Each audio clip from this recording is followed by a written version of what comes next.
Hey guys, what's up? Welcome to yet another episode of my Sha Africa Real Talk. I'm your girl, as always, Shiko. Karibuni sana to my other episode. Karibuni. And this is actually part two of the previous episode that I did, childhood trauma and toxic parenting.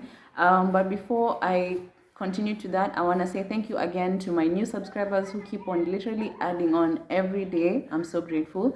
And thank you to Turtle Bay Villas for allowing me to use their space. This is actually the place where I shot my first video, and I'm glad that I'm able to come here again and we can work together.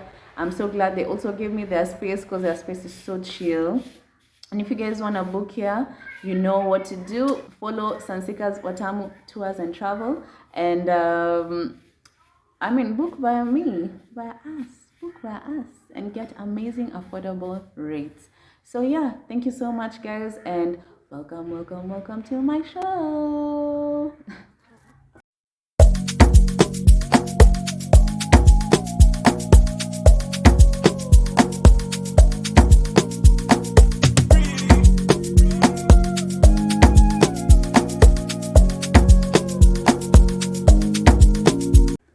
Hey guys, so the previous episode we were talking about the things that toxic parents do and or say to us that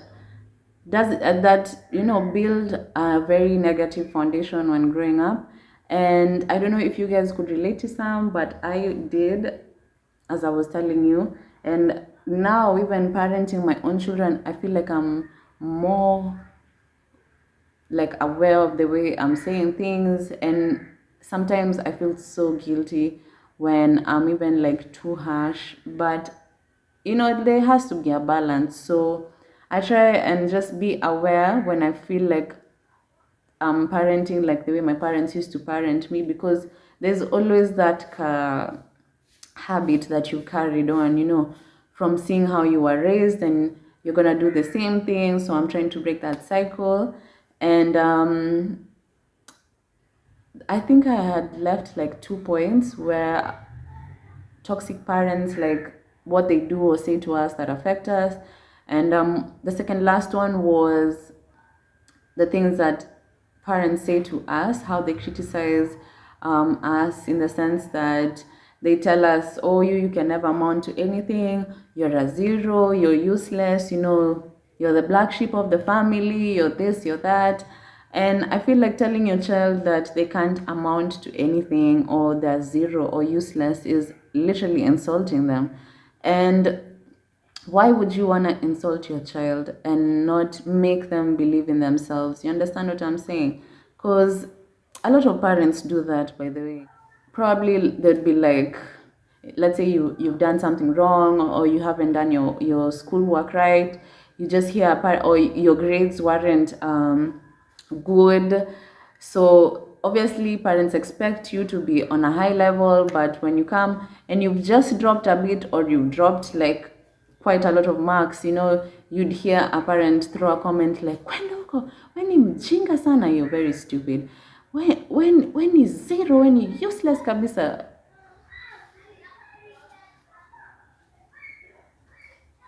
Why? As in, I feel like not every child is gonna be smart in school, but there's something that they can do that is smarter than, what the rest can do. So I feel like we should look at the strengths and not the weaknesses all the time. And if a child comes to you and says, I can't do this, don't shut them down. Understand why they can't do it. Try and put yourself in their shoes, because maybe it's not easy for them to understand a subject, or an equation in maths or something, as it would be for another child. All children, as much as there are children, and maybe you're the smart one in the family, or both parents are smart freaks, I feel like don't expect your child to be the same. And if they're not, just see where their strengths are. And if your strength is is their weakness, then build them up. You get what I'm saying? Like, if you're good in maths, don't tell your child that you're so stupid. Like, how can maths be so hard for you? Tell them maths was easy for you. If they have a problem, they can come to you. And Parents, kwanza, those parents who try and include children in the family business, I feel like those kind of parents also have a lot of expectations from their children. And it's like if they don't do some shit right, you try and put them down, you literally even threaten to cut them off. And I'm like, whoa, whoa, whoa, whoa. It's never that serious. And no one enters something knowing everything. Every day is a learning process. Even me, like parenting and being a wife or just being me, like I have to learn every day. So can you imagine now other stuff, other outside stuff? So there's that, and the last thing was threatening to leave. I feel like, or throw you out. Parents, by the way, tend to like, you're gonna get out of my house, move out, or get out of my house, talk out after kwako, blah, blah, blah, blah, blah. And I'm like, by the way, have I ever been chased out? Let me think about it. I've run away from home, but I don't know if I've been chased out. I've been threatened that I'll leave, but I don't think I've personally been chased out. But I mean, for even me to get to a point where I wanted to run away, when I ran away, and it was just for a short while, I was so overwhelmed. Like, as in, they weren't listening to me. I felt like they were not listening. And when they were coming for me, because it was a time when I had just given birth to Nikki, I feel like also my grandma was like expecting a lot from me, and obviously me being pregnant at 16 was disappointing. So when I gave birth and I started now, when Nikki was like maybe 2 months or 3 months, I started hanging out with my friends, literally two friends, and because I didn't have any friends then, and so I used to hang out with them in the hood, but my grandma and my aunt were not for it. They thought now my friends were distracting me from being a parent, and I was still a teenager, so there were those like attacks that were not even necessary, like, oh, if I do this, if you do this, we're not gonna do this, or if I see you like this, So I was just like fed up, so I just left, and went to Jay's place, because Jay's place was always a safe haven.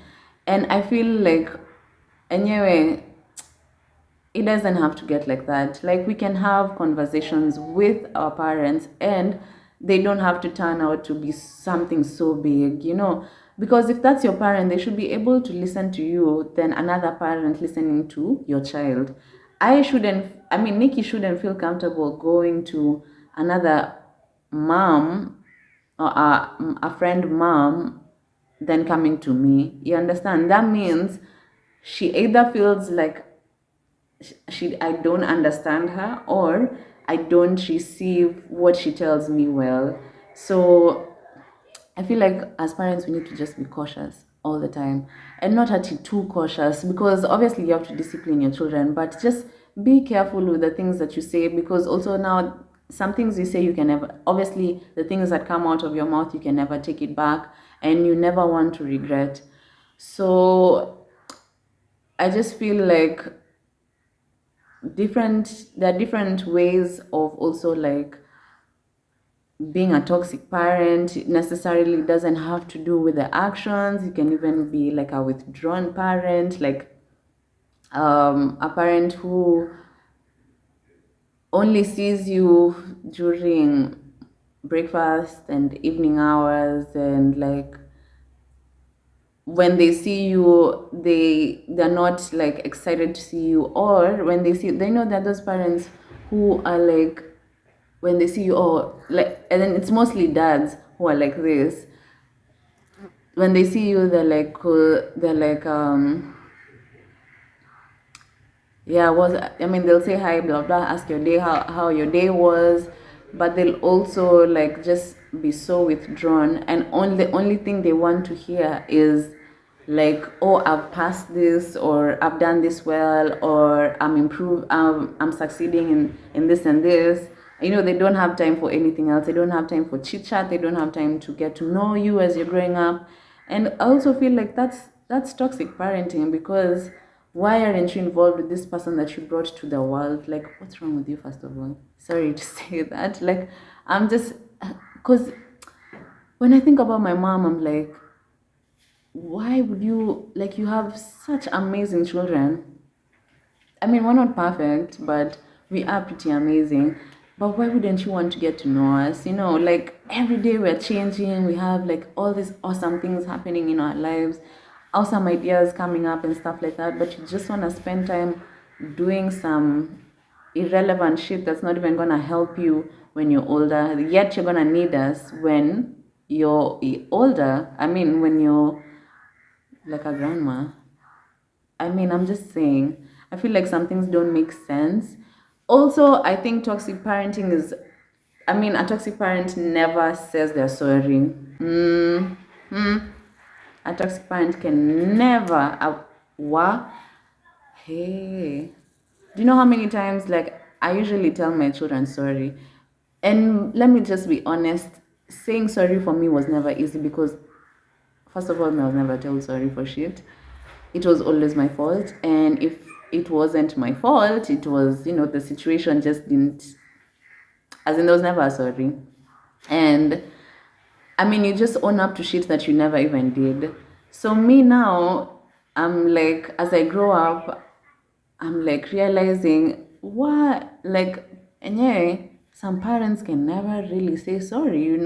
Like, they don't know how much they fucked you over when you were younger, to, and they expect so much from you now when you're older, which doesn't make sense because you're like, but hey, I mean, you're the one who raised me. How can you expect me to be this when this is how my foundation was?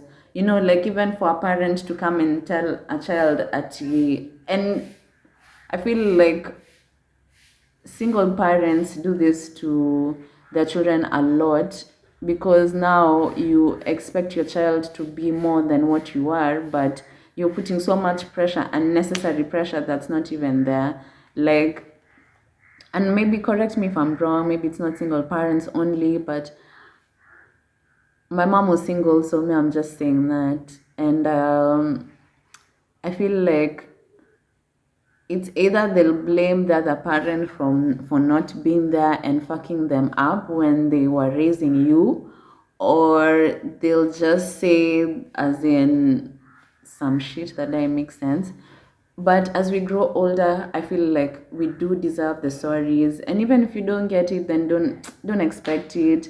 Some parents are not open enough to come and tell you, yo, I'm sorry, this, I did this, and this is the reason why I did this, and I was going through this at this time, so please understand me. And yeah, how can we move on from there? But me, what I've had is like a lot of this and this, you're this, you're that. I mean, just justifying yourself, which it ain't gonna help anyone. It's just going to divide you and your children even more. So I feel like we just need to be careful. We need to be careful with the things we say to people. We need to be careful with how we raise our children. We need to raise emotionally healthy children. I can't stop saying this because it's so important. And for me, this past week, I've been feeling like so uneasy and unbalanced. I don't know why.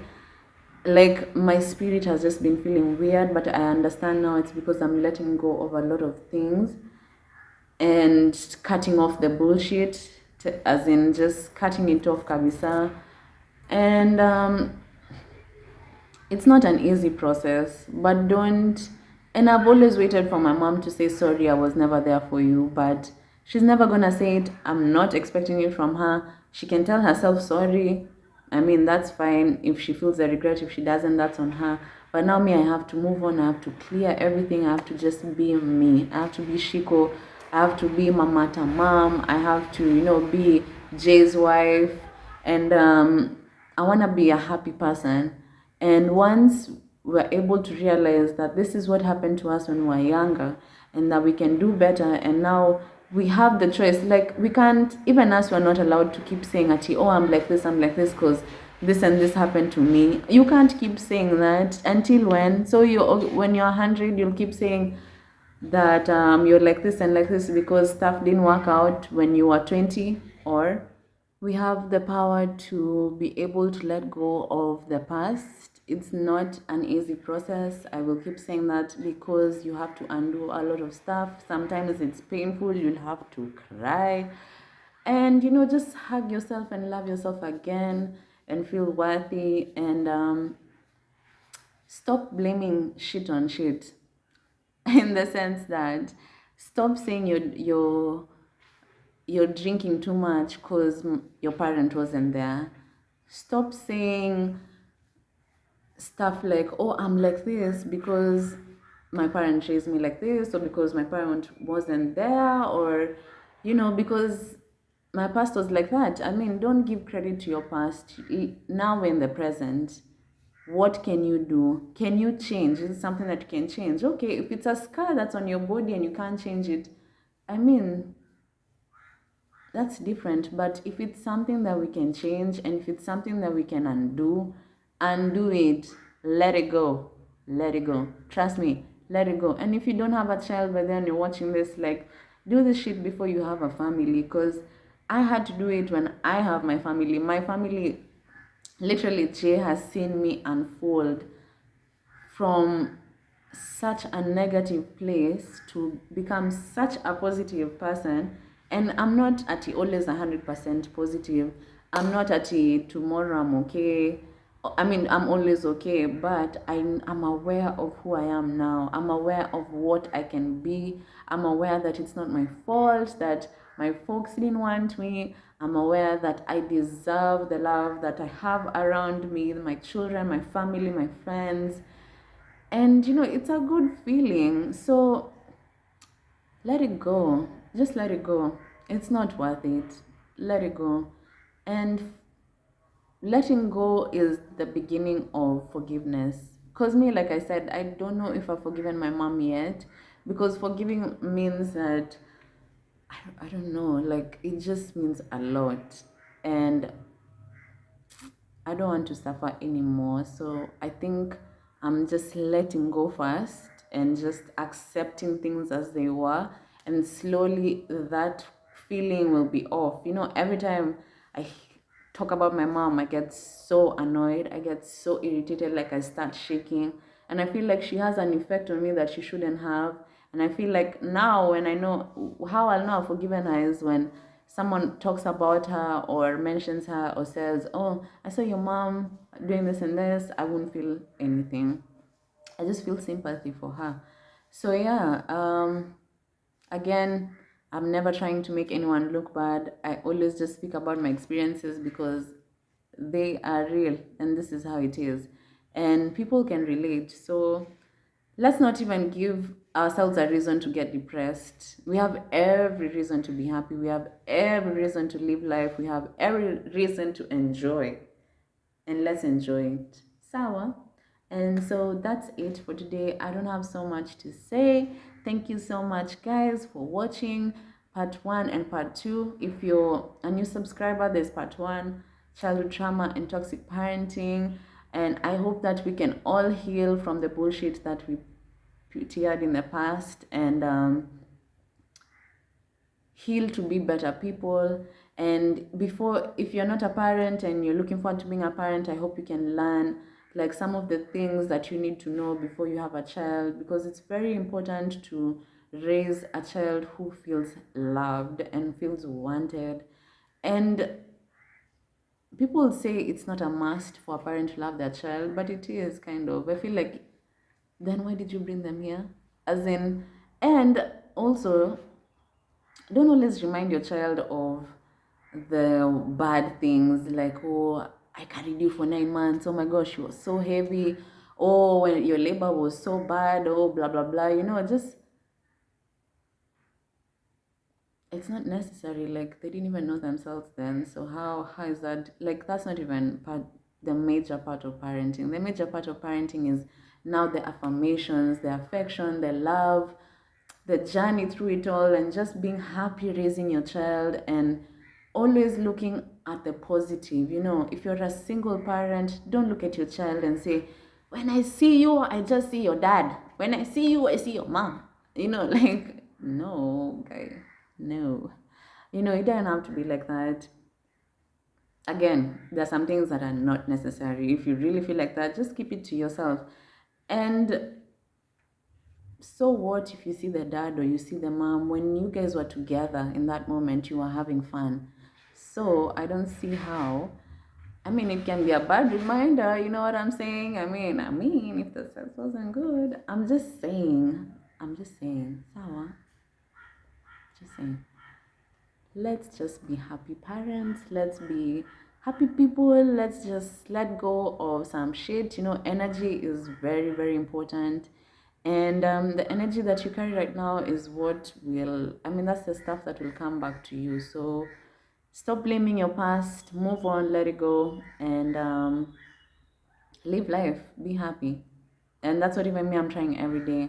It's a journey, it's a process. It's challenging, it's fun. I mean, it's an adventure. Let's live it. Let's live it, but we live it positively. And if those toxic people are still in our lives, find a way how to X them. If you're older now and you can X them, like me, I don't have to talk to my mom, so that what? How are we helping each other? X that shit. You know, cut them off. And if you can do it respectfully, sour, but cut it, cut it. Thank you so much, guys, for watching, for tuning in, and for being such an amazing audience. Because you guys are always just vibing with me and just subscribing, man.